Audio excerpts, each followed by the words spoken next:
Hey guys, it's Lance at Max Sound Solutions, and tonight I'm going to be taking my new camera rig to the big city, New York City. And the camera rig includes the Telesin Master Grip and its case, which my iPhone 17 Pro is currently in this picture, and we'll talk about that in a little bit. And the Zike 2TB Z791C magnetic portable SSD. And I got the standard kit, which comes with a case and a screen protector and the wrist strap. You can also get it for the iPhone 17 Pro Max as well. So make sure you order the correct one for your phone. It's the 17 or the 17 Pro Max. That's it. The case is kind of plasticky and thin. I don't feel it's really going to protect my $1,200 phone, even though it looks nice and it has this graphene inner layer to supposedly help cool the phone while you're recording video. But seeing as I'm using the Zike SSD, I'm going to use the case I already have because the Zike SSD will be recording the video externally and the phone will not be getting as hot. So I don't think that little bit of graphene is going to make a big difference for me. It'd be nice if they just sold the grip without the case because the grip feels really premium, and while it looks really nice with their case, it's got that retro camera look, I prefer more protection. But you may prefer their case, and the magnet is super strong. So it's got quite a bit of functionality, but it's limited depending on which camera app you're using. So I'm going to show you exactly what you can and can't do with the Blackmagic Camera App, Apple's iOS camera app, and Telesin's own Reef Color app. And just to be clear, Telesin and Zike are two totally different companies. The SSD was sent to me by Zike and Telesin sent me the Master Grip. And I'm going to show you some stuff you can do with the Master Grip that I don't think anyone else has covered, so stay tuned. And we're going to deep dive into the Zike SSD as well. But first, my mini travel vlog into the city. And you can skip this if you want, I have chapter markers. Tonight I'm going to see St. Vincent at the Carlisle Hotel, and this is a super exclusive gig. This is her third night of the run. They've all been sold out, and I'm really lucky to get in thanks to my friend who's the house pianist. And it turns out my buddy Eric from the Iridium is now the house sound guy, so I'll be hanging with him. And here I am driving across the George Washington Bridge for about the 10,000th time probably,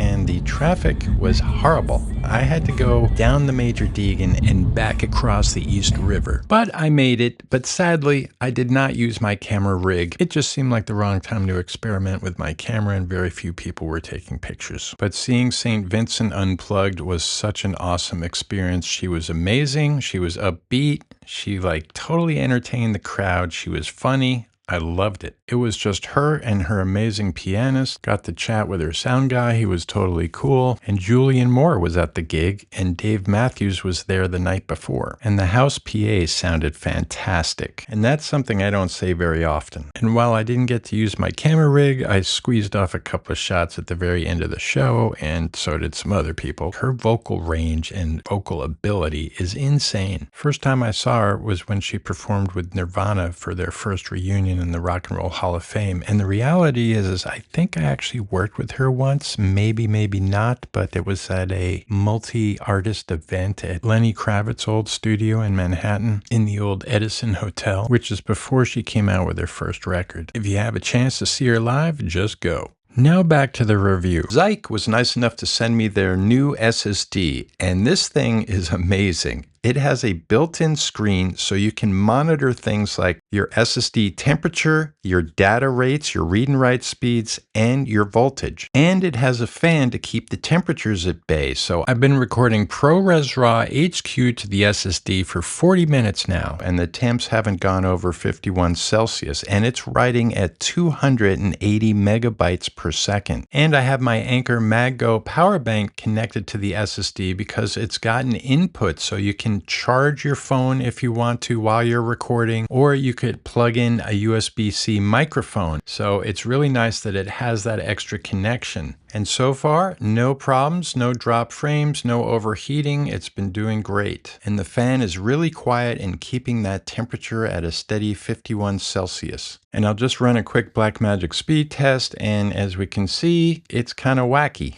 It's showing 1700 write, which it does not have. It gets on its own screen, it shows about 850 write. So Blackmagic speed test, take it with a grain of salt. I like Amorphous Disc Mark much better, and you you can see that we're getting the advertised speeds on the read and write with the Zike SSD. And here's a Samsung T7 just for comparisons, which is getting a slightly slower speed on the read and write for the large data files. So that's sort of the important one when you're reading and writing video to and from the SSD. With the 2 terabyte Zike drive, I can externally record up to 55 hours of 4K 60 frames per second HEVC, or I can record an hour and a half at ProRes RAW HQ, which is the highest setting you can possibly use on the new iPhones.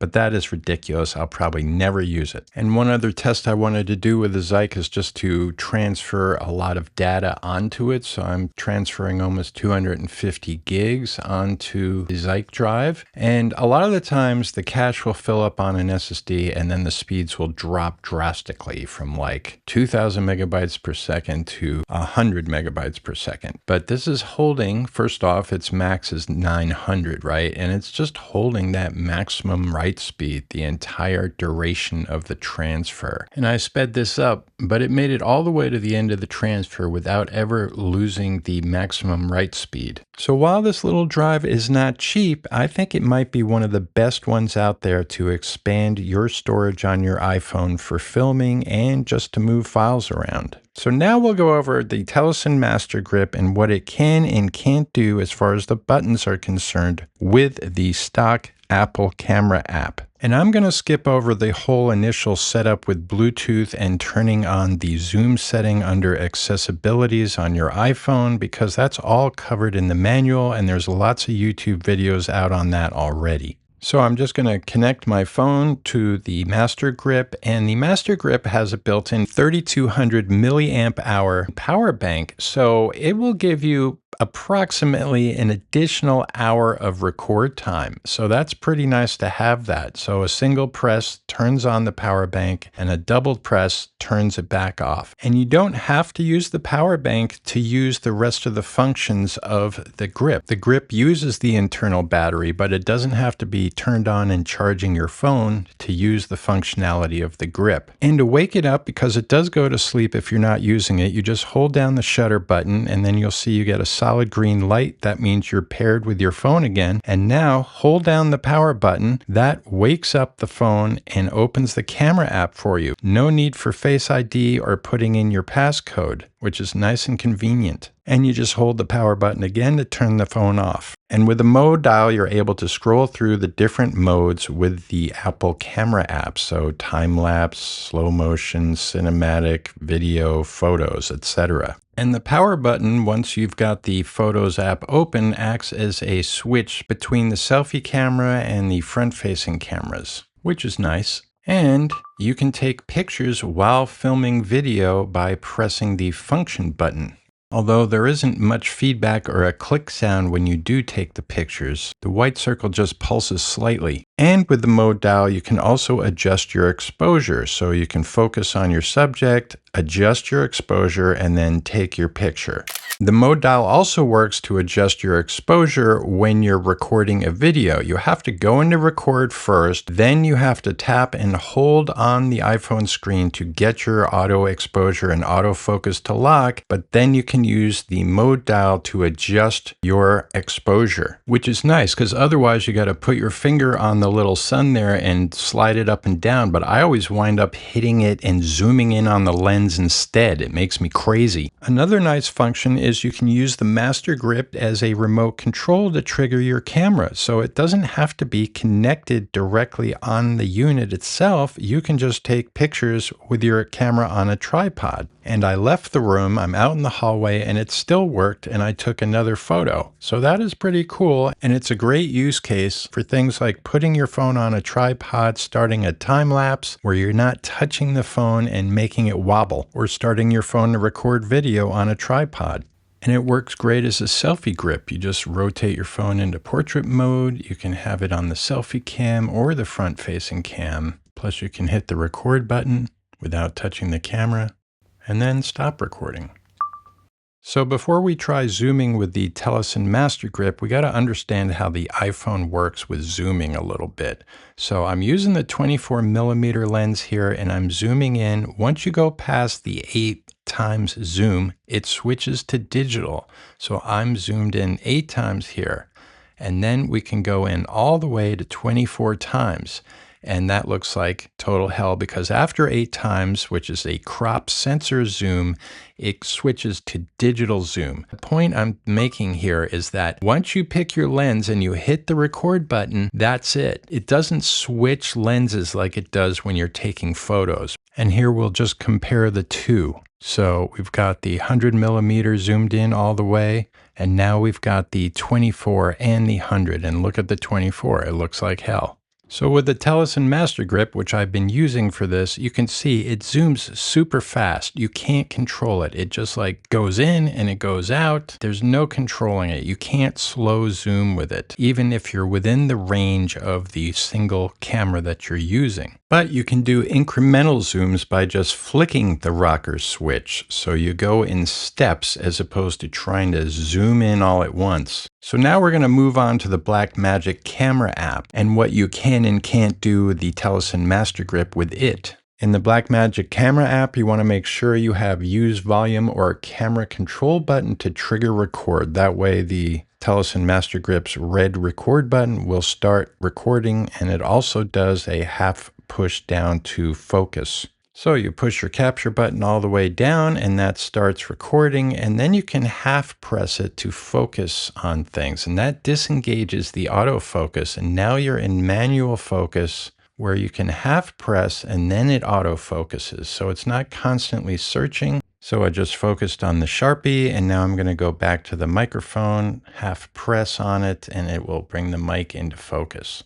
And while the zooming works pretty well with the iPhone with the Master Grip, it does not work well with the Blackmagic Camera App. And just to show you, the zoom doesn't really work, but you can do this if you want. You push the toggle for the zoom to the left, and it basically zooms the camera all the way out, and then it pops up to the next increment. So I don't want to make it dizzy here, and it does it in reverse. If you pull it to the right, it zooms all the way in and goes backwards to the previous increment in steps, but it's kind of useless. But the Blackmagic Camera App does have the best smooth zooming of any of the apps. You're not using the Master Grip for this, you're just manually setting it in the settings, and I'll show you how to do that. So you click on the little lens icon to select which lens you're going to use, and then you click on the zoom camera icon, which I have already clicked on here. I'm using the main 24mm camera. Then you select your zoom duration time.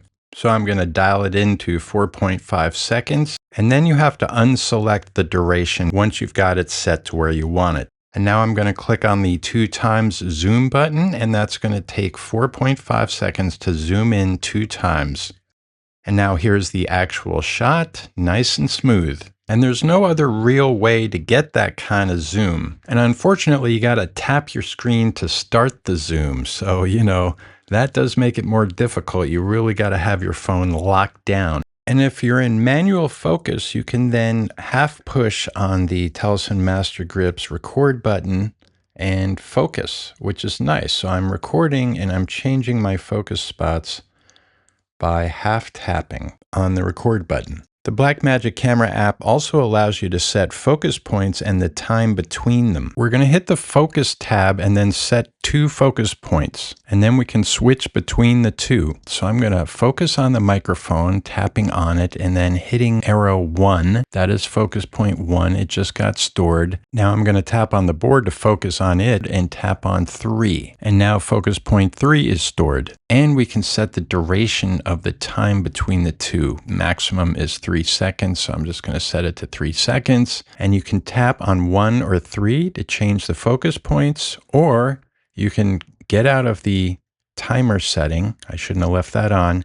And you can now hit the play button, and that's going to do the 3-second transition between the two focus points. And here's the actual footage of the transition from the board to the microphone. Nice and smooth. And we'll go back to the board. Nice. Here's another example focused on the tree, then to the car, and then back to the tree. Now, of course, you could use autofocus, but this is nice and smooth. And I'm going to do a real fancy move here and zoom out and then change focus on the microphone. Nice. Another thing I stumbled into, if you have the Blackmagic app located exactly where I have it located on my iPhone screen, and you flick the zoom toggle on the Telesin Master Grip, it will launch the app for you. And keep in mind, the buttons on the Master Grip can trigger things in applications that are not photo apps, so keep that in mind because it might do something you don't want it to do. So now finally we're going to look at the Reef Color app, and I'm going to try and make this as quick as I can because I know this video's got kind of out of control long, but you know, it's got potential.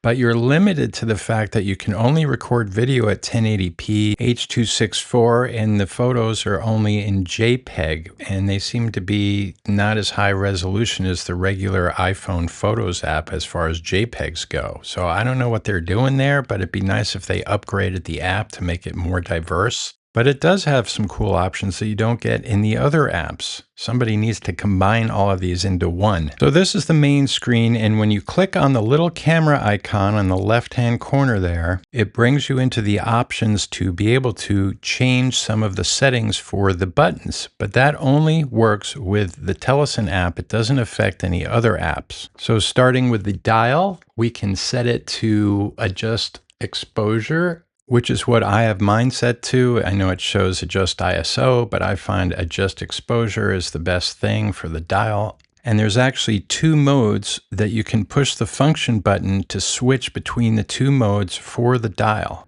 So in the first position, it switches between video and photo when using the dial. And then if I hit the function button again, it now switches to being able to change the exposure. So the function button is switching the modes for the dial, which gets a little confusing. But I figured it out, and they have those little messages on the screen kind of telling you what's going on. Then you have the wake switch, and I have that set to switch the cameras from selfie cam to main cameras. Or you can set it to switch focal length, which is another nice option where it'll switch through all three of your iPhone camera's lenses, so the ultra wide, the normal, and the zoom lens, by pushing the wake up key, or the power button as I like to call it. And the last thing in the menu is you can pick your different click sounds. So when you tap on the camera icon above the record button, you then get this menu of different types of cameras. And you got a Polaroid there, you got the Leica.